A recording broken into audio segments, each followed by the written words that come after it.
On the morning of June 19, 1915, teenager Esther Ross fiddled with anxiety as a naval officer showed her the steps to christen a battleship.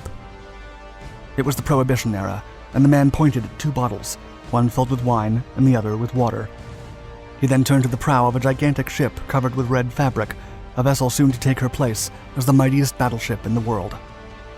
The impressive beast known as Battleship 39 was one of America's first oil-fueled ships, the epitome of naval power and technological superiority.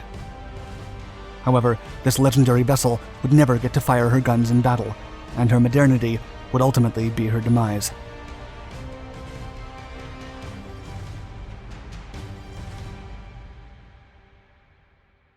The mightiest ship. On March 14, 1914, hundreds of New Yorkers gathered outside the city's Navy Yard gates, hoping to catch a glimpse of the workers laying the keel of a Pennsylvania-class battleship, the largest ever built. At the time, this battleship was a naval symbol of the United States Navy's modernity and power, as the organization had just decided to upgrade the vessel, powering it with oil. Ships with this characteristic could release energy faster and more efficiently. The fuel would be moved onto and around the vessel with machinery pumps and pipes, rather than the slow and laborious work of coal stokers working day and night to shovel the chunks by hand. Thus far, the vessel was only known as Battleship 39, and most people assumed she would be named USS North Carolina, as it was the home state of then Navy Secretary Josephus Daniels.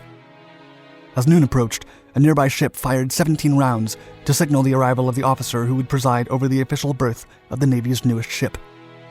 Everyone looked around for Daniels, but he was unable to attend. The crowd then laid eyes on the highest-ranking dignitary in the area, sent in his place. It was 32-year-old Assistant Navy Secretary Franklin Delano Roosevelt. Pennsylvania class. In the town of Nogales on the other side of the country, Mayor Leander W. Mix read the news of the keel laying for the Navy's newest battleship.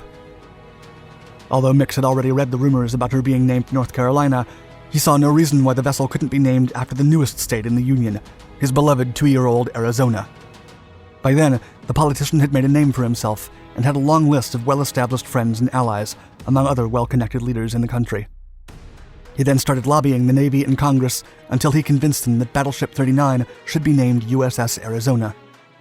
The Pennsylvania-class battleships were meant to significantly improve upon their predecessor, the Nevada class. At the time of their construction, USS Pennsylvania and USS Arizona were the largest battleships ever made for the United States Navy.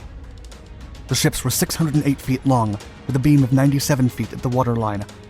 Each carried 12 14-inch 45 caliber guns in triple turrets, as well as 22 5-inch 51 caliber guns.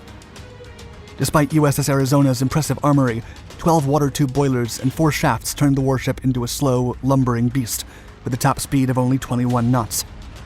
The battleship was launched on June 19, 1915, only 15 months after her keel laying, and commissioned into the Navy on October 17, 1916, with Captain John MacDonald in charge of the 1,730-person complement. After departing New York the following month for her shakedown cruise down south, the ship tested all her primary and secondary batteries, as well as other critical equipment. However, she got stuck in repairs at the Naval Yard for the remainder of the year and until early 1917. Hollywood and the President come calling. World War I began 3 days after USS Arizona departed the Naval Yard, but engine problems kept her stateside throughout the earlier months of the conflict. Once repaired, she spent the remainder of the war as a training ship. 1 month after the fighting ended with an armistice in late 1918, the battleship joined a considerable fleet to escort President Woodrow Wilson on his journey to the Paris Peace Conference. Arizona's role during the next 2 decades would mostly consist of routine training exercises, as the U.S. Navy sought to perfect their most essential capabilities. Still, the vessel would become somewhat famous after its appearance in the 1934 film Here Comes the Navy, starring James Cagney, which had plenty of onboard location shots. Then, by the time the late 1930s rolled around, the vessel joined the rest of the Pacific Fleet at Pearl Harbor as a deterrent to Japanese imperialism. Pearl Harbor.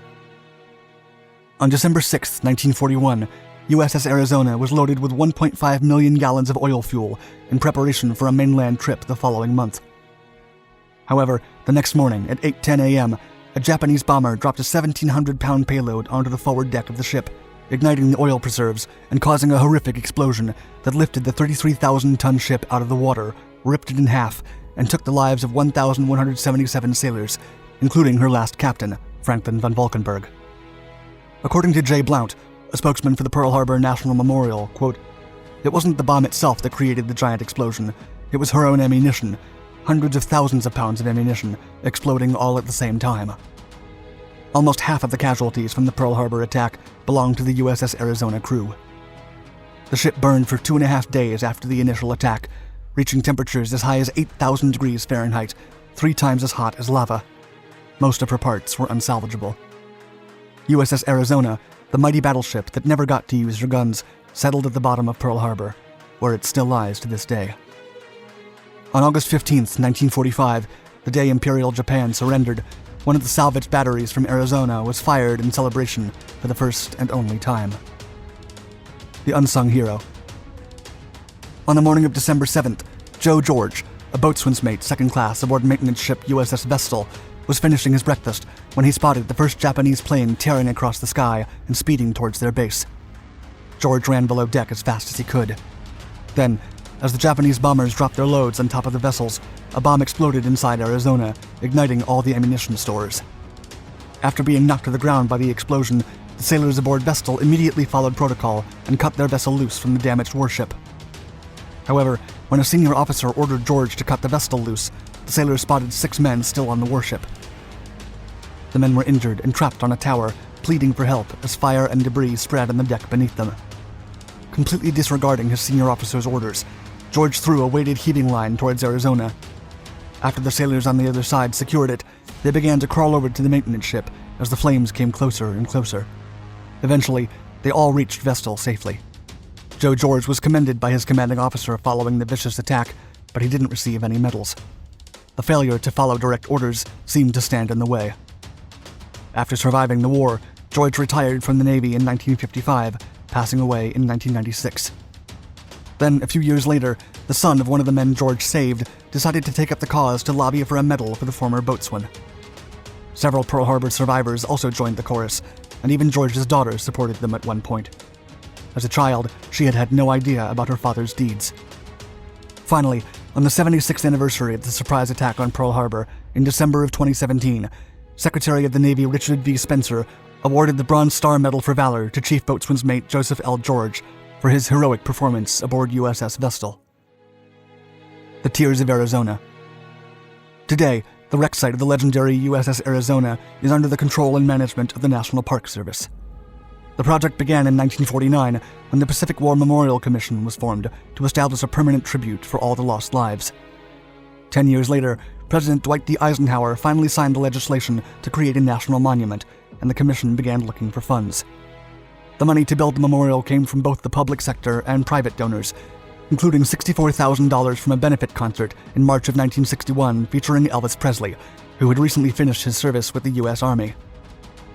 After the Pearl Harbor attack, and to this day, USS Arizona leaks close to a gallon of oil every day, and the National Park Service estimates that 500,000 gallons remain inside her hull. Some survivors of the attack refer to the leakage as the Black Tears of Arizona, and there's plenty of folklore around it.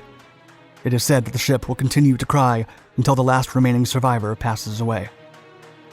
Throughout the decades, it has become a common practice for the U.S. Navy sailors who served on USS Arizona to have their ashes scattered over the wreckage site and be reunited with their fellow crew members that were lost too soon. Thank you for watching our Dark Seas video.